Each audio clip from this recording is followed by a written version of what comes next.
Right.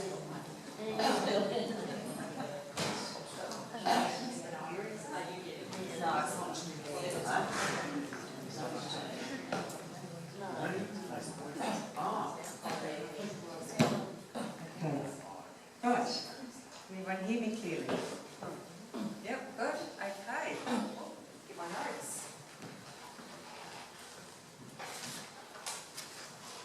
Thank you all for coming tonight. Welcome. Lots of Christmas parties on at the moment at this time of year, so I know some of you have actually changed your Christmas party tonight so you can be here, so I do appreciate that.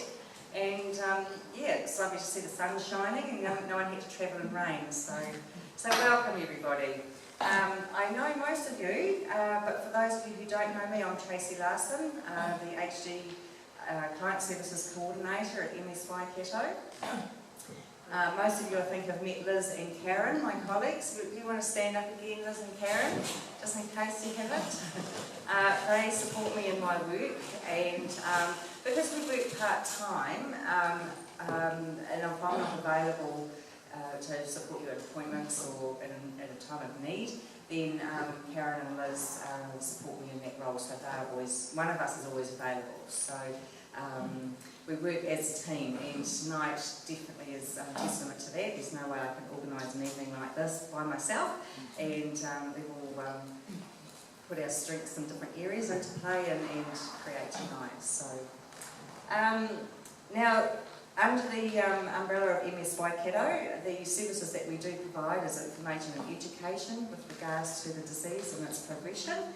We do home visits and phone call contact.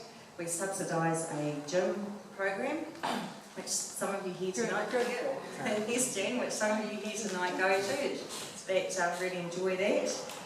We provide advocacy support also for WINS appointments and chronic issues, DSL assessments, we support you through that, and transitions from residential services and from home into residential services. So any of those needs that you require any support, and give us a bell.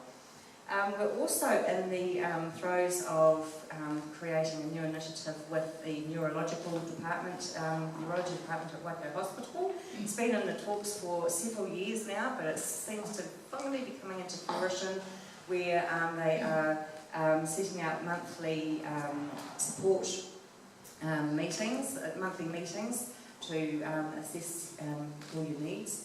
And we will be a part of those appointments as well, if you would like that.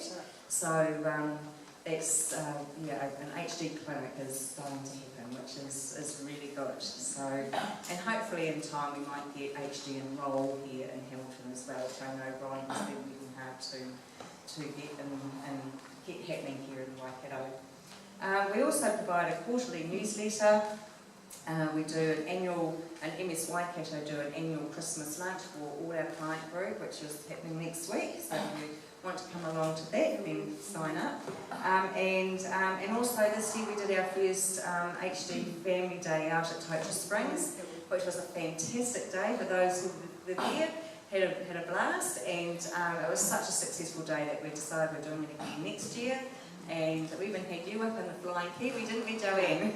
Up in the rafters. It was excellent. It was such a neat day. So we've circled the calendar for the 6th of April next year, because that's when we'll be doing another one. So we are a non-profit organisation, and we rely on subscriptions and community grants and donations in order to provide the services we do. So I see some of you have already been putting some donations into the bucket, so we really appreciate it. Thanks very much. So feel free to put some in there if you haven't already. Now I also want to stand up, please, Ron. I would like to also introduce Ron. This is our local neuropsychologist who's based at Waikato Hospital and also does private practice. Ron is, for those of you who have already been through the testing process, Ron is part of that testing process and gets referrals from the genetic services in Auckland. So if you are thinking about undertaking the testing process, then you might want to introduce yourself later to Ron. I'm sure he won't mind if you make contact with him and if you have any questions about that. So thank you, Ron. Right, bathrooms are just down to the right, down the hallway, and in case of an emergency, we've got exits here and an exit here. I'm sure we won't have any. It's fairly settled night, so it's good. So, to introduce our two wonderful ladies who came and spoke to us this last year, and it was such a fantastic evening, and there's so much happening in the HD world and research at the moment. It was really good that they're able to come back and see us again tonight. Dr. Nasim Mehrabi, she is one busy lady, I don't know where she sleeps. She has completed her PhD in research in Huntington's, and that research hit the world stage and was published in the neuroscience journal, the Neurobiology of Disease, as well as in the HD News, which is a global magazine. So that was pretty neat. And she's currently also she's working, still doing her research part-time, but she's also a full-time medical student, so she's halfway through that as well, so well done, that's amazing. And on top of that also, she is the scientific advisor for the HDYO NZ. So HDYO, for those who don't know, is the HD Youth Organisation. It's a global organisation, and there's been one established in New Zealand, and she's the scientific advisor for that. So. And then we have Malvindar Singh-Bains. I googled you the other day, and I decided that she's basically hit the ground running from the moment she's been born. She was Duxon head girl of Waikato College.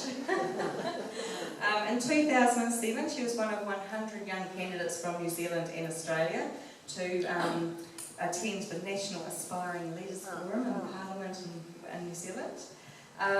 She's done her PhD studies and research in Huntington's as well, and that also hit the world stage. And she, in 2014, was one of the youngest presenters at the Hereditary Disease Foundation conference in Boston, so where she presented her research findings. So that was pretty cool. I imagine that would have been a real highlight. And then after the 2013 National Huntington's Conference in New Zealand, she was so taken by the youngsters that are involved that she was the one that founded and also chairs the HDYO NZ, the chapter in New Zealand of the HDYO. So yeah, that's probably a thing too. And then she's also been 3 times finalist for Young New Zealander of the Year Awards. So, what else is on this list? She continues now as doing her postdoctoral study for the Centre of Brain Research, and in her spare time, if you have any left, in her sleep, she also continues to promote brain health awareness around the schools in Auckland, and teaching youngsters how to look after their brains. So, wow, so those are the 2 amazing ladies that we've got talking to us tonight, so we're very privileged to have you. So I will now pass you over.